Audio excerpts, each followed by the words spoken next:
tidak mature ni kawan-kawan, evolution research dia slow tau. Senang nak faham. Bermaksud kalau dalam tempoh 10 tahun tu, kalau kajian-kajian yang dah mature dalam tempoh 5 tahun 1000 artikel keluar. Tapi dalam kajian tu, evolution dia slow, 10 tahun baru 25 artikel. Sebab apa? Kajiannya tidak mature. That's why Krauss kata it will depends on studies maturity. Jangan pukul rata semua kawan-kawan. Kesian member lain. Kan? Alright, so orang tanya dengan saya, Doktor, macam mana kita nak cari study to mature ke tidak? Ada dua cara. Satu, kaedah yang menyusahkan hidup, tapi masih boleh diguna pakai. Kaedah apa? Yang biasa kita buat lah, cari artikel, pencarian, cari ke banyak database. Alright, sumber dah orang kata banyak apa semua. Kita concludekan semua artikel kita jumpa, kita tengok tak mature ni, baru dapat sikit. Ada satu kaedah lagi, guna Scopus. Petang ni saya tunjuk Scopus boleh try. Study to mature kerja.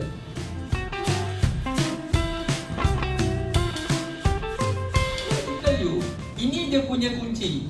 Citation divided by publication. Number of citation divided by number of publication. Ada satu journal Q1.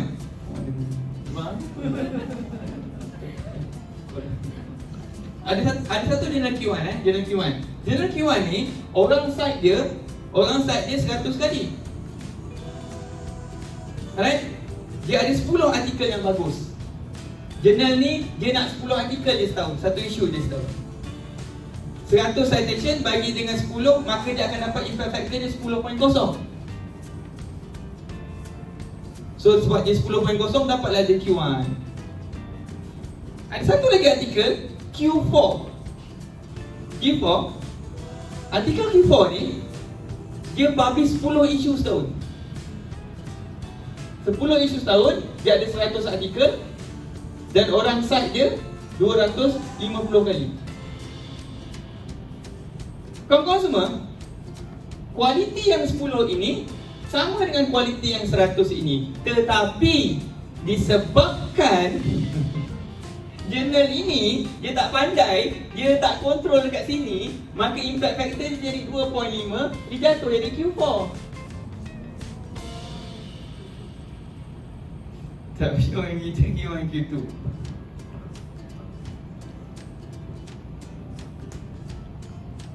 See? 13 tahun gaji benda ni. Ni semua western game lah. Tapi orang tanya saya, kenapa you ikut western game?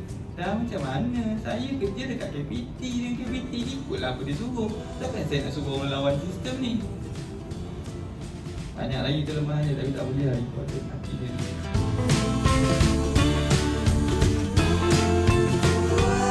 Kawan-kawan konklukan A ni hipotesis, betul? Sebab pattern kajian lepas, alright, kata A, so hipotesis rakan-rakan A. Sebab apa rakan-rakan kata A? Sebab daripada 10 kajian yang rakan-rakan review untuk bentuk A ni, alright,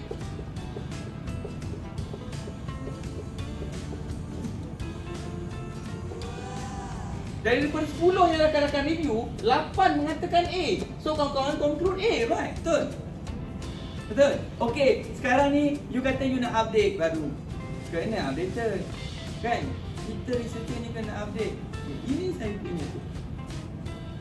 You masukkan lagi 10 kajian tahun 2020 dengan 2021. Sebab 2021 baru grade, kan? Alright? You masukkan lagi 10 kajian baru. Nombor 11, 12, 13, 14, 15, 16, 17, 18, 19, 20. Tapi daripada 10 yang baru ni,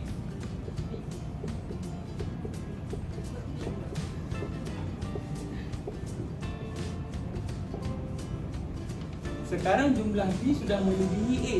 Apa jadi dengan pattern kajian yang kawan-kawan review? Apa jadi dengan hipotesis kawan-kawan? Nak tukar jadi B? You tukar ni jadi B, you overhaul. Betul? Sedia kan nak overhaul? Itu pasal saya cakap literature review, you review pattern kajian lepas. Pattern kajian lepas based on timeline publication yang ditetapkan.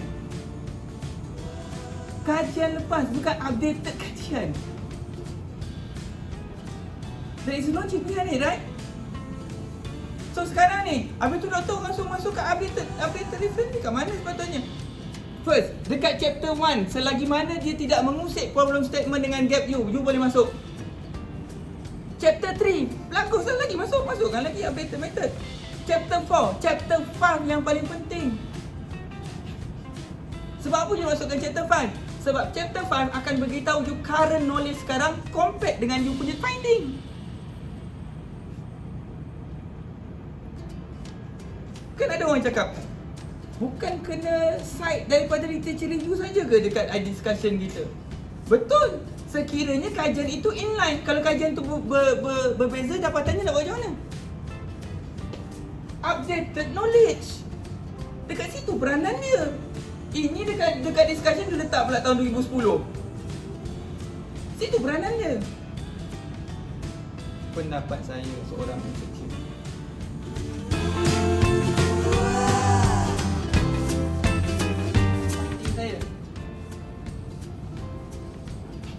Ini tim saya, ini sub tim saya. Saya suka buat table of finding macam ni. Mungkin akan nak consider nak buat sama macam saya ke. Alright. So this one. Table teams tu. Teams tu saya letak dalam bentuk table macam ni. Sebab kalau nak cerita panjang orang malas baca, saya letak dalam table lah. Alright. Dan kalau rakan-rakan berminat nak buat macam ni, this one kita panggil mapping lah. Alright, kita letak kajian tu dekat mana orang tu buat. Alright. So that one. So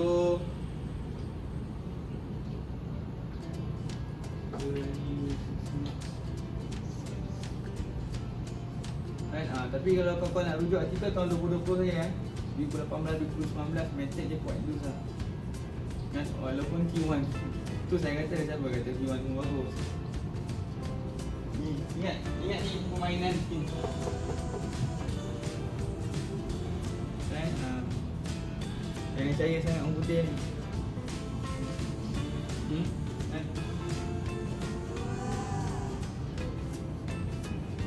Okey.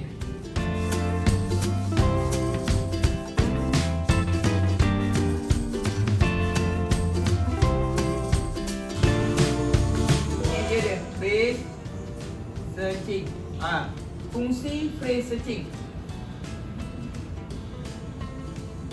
Okey, fungsi phrase searching ni apabila mana kita letak open dengan tutup bracket dekat mula keyword dengan dekat hujung keyword. Alright? So klik search lepas tu. Dapat berapa artikel semuanya?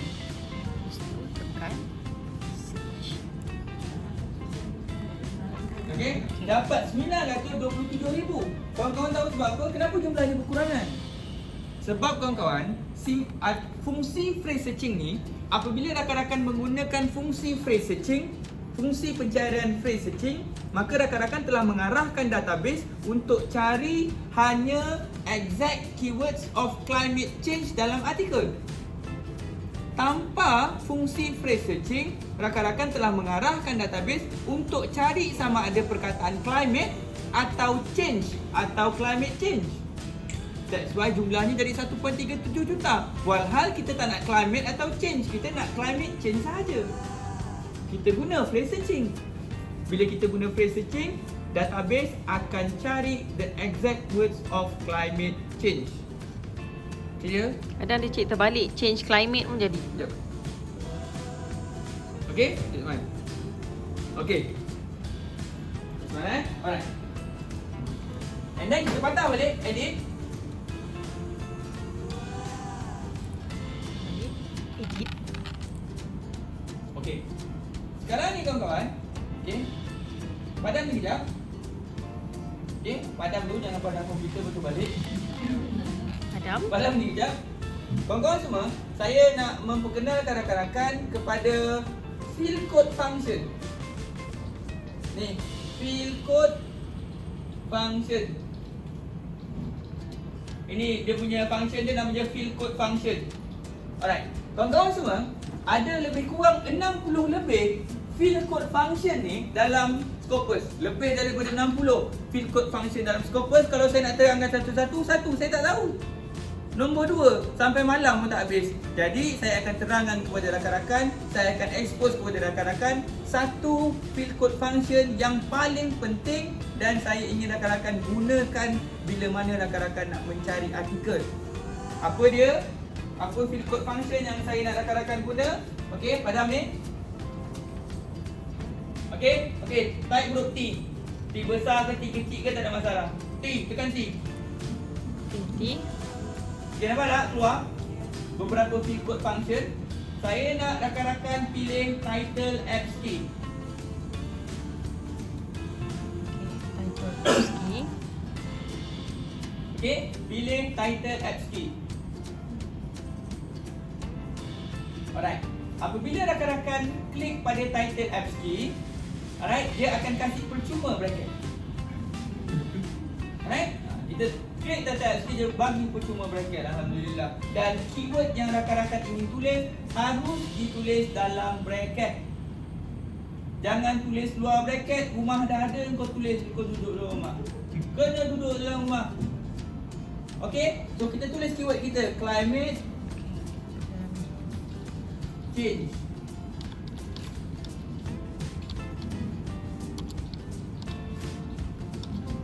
Okay, jangan lupa searching sekali. Press searching semua sekali boleh tengok contoh depan tu, press searching saya, jangan tinggal. Sudah. Okay, so siapa yang dah sudah boleh klik search. Kita tekan search. Dapat berapa? 292580. Okey, dapat 292,580. Kenapa kawan-kawan jauh berkurangan?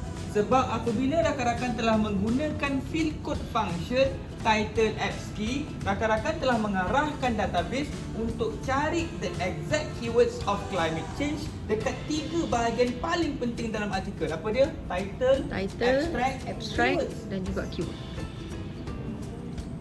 Oh, kita tak cari benda penting dekat the whole content. The whole content tu dia cerita benda-benda yang kurang berkaitan. Mungkin ada benda yang berkaitan, tapi you kena ingat ada banyak lagi benda tak berkaitan dalam konten tu. So dekat bahagian mana yang paling banyak konten dia berkaitan dengan benda yang kita nak kaji? Title, abstract, keyword. Alright, so kita guna field code function title apps key. Alright, jumlahnya jauh berkurangan dan kita telah mengecilkan pencarian kita dan meningkatkan darjah ketepatan dia lagi. Alright, field code function title apps key. Alright, patah balik, tekan edit. tekan lagi sekali. Bahagian edit.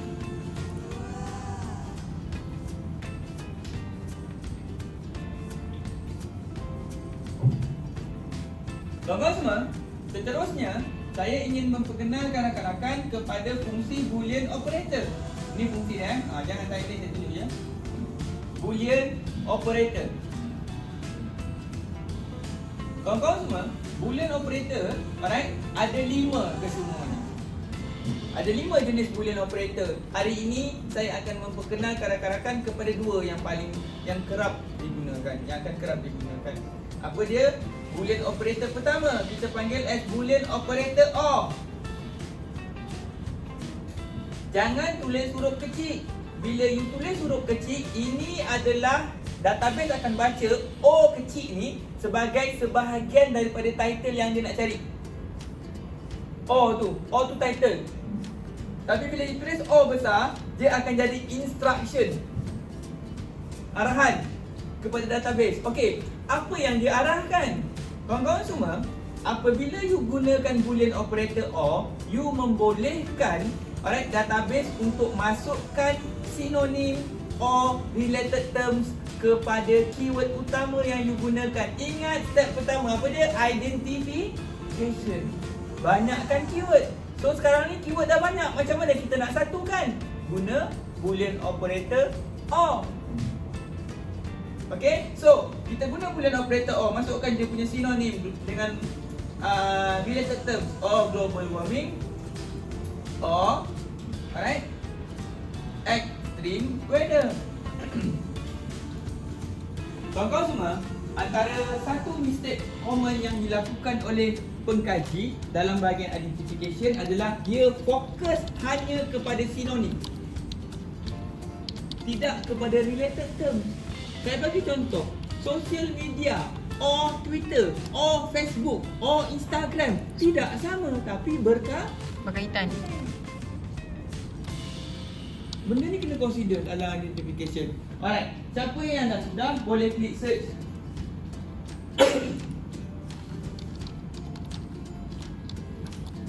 Jangan lupa letakkan penutupnya.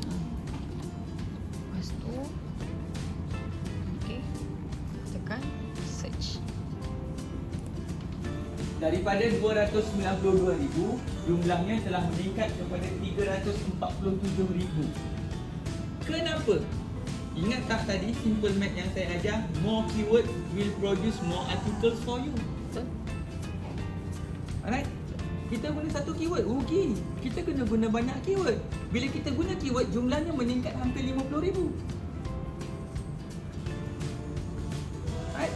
So, kalau ikut kaedah biasa tu, kita dah miss 50,000 tadi. Banyak tu. Alright? Boolean operator OR. Apa fungsi dia? Untuk masukkan sinonim or related term kepada kata kunci utama yang kita gunakan dalam proses pencarian bahan untuk kita punya review. Alright? So kawan-kawan semua, patah balik, tekan edit. Tekan edit. Okey. Sekarang ni kawan-kawan semua, saya akan memperkenalkan rakan-rakan kepada our second boolean operator. Our second boolean operator namanya AND. Beberapa syarat yang perlu kawan-kawan tahu sekiranya nak guna boolean operator AND. Pertama, harus ditulis di luar bracket tadi. Alright? Harus ditulis dekat luar bracket. Apa fungsi AND? Alright? Fungsi AND membolehkan rakan-rakan untuk masukkan next keywords dalam search string. Tadi saya ada 3 keyword. Saya ada climate change. Sekarang next keyword saya adaptation. Sekarang saya nak masukkan juga adaptation dalam search string saya. Macam mana saya nak masukkan adaptation dalam saya punya search string? Saya akan gunakan boolean operator AND.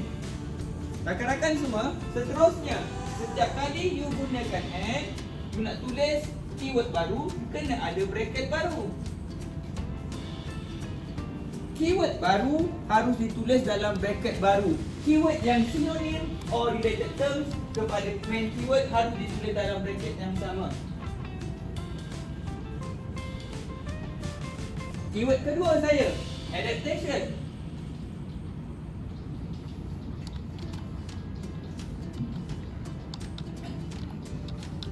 Jangan lupa masukkan enrich keyword kepada adaptation. Or, alright, jangan lupa masukkan sinonim or related term dia. Or adoption. Or response.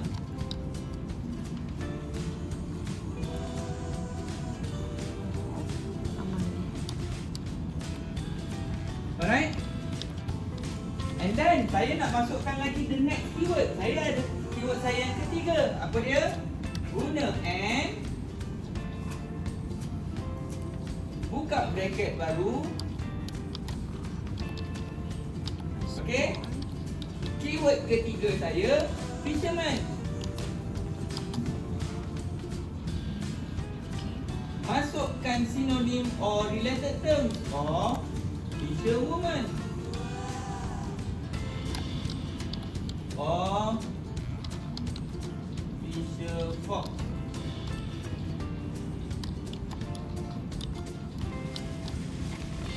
Okey. Oh.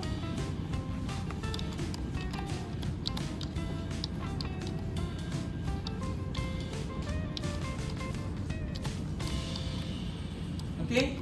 Boleh jelas fungsi boolean operator AND membolehkan rakan-rakan untuk masukkan the next keyword. Jangan tekan search dulu. Jangan tekan search dulu. Okey. Rakan-rakan semua, satu perkara yang rakan-rakan kena tahu, sekiranya dah settle semua ni, alright, nak cari guna search string ni, rakan-rakan kena tahu lagi satu syarat dia. Apa dia? Kena letak double bracket dekat mula dengan hujung. Saya ulang, letak double bracket dekat mula dengan hujung. Kenapa doktor? Ini saya punya justifikasi. Sebab sekiranya rakan-rakan guna hanya satu bracket, maka title apps key ini dia hanya akan berfungsi sehingga kat ini. Sampai weather. Macam mana nak membolehkan dia cari sampai habis? Buat double bracket. Salah kat depan. Ingat mula dengan hujung saja double bracket, jangan pula pergi tambah lagi. Tak payah. Mula dengan hujung saja yang double, yang lain tak payah. Okey, rakan-rakan yang dah settle, klik search. Rakan-rakan yang dah selesai, cuba klik search dah buat berapa?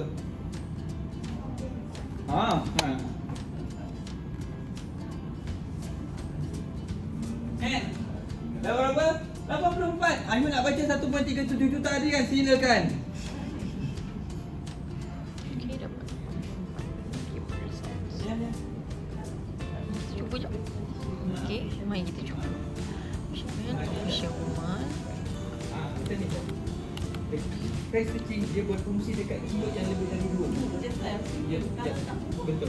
Mumpung boleh. Cuma Dia punya kurang sikit 80 dokumen. sebab bila Besar. saya letak, Okay. saya tak letak. Jangan tanya. Saya Percaya. biarkan semua letak je semua. Okey.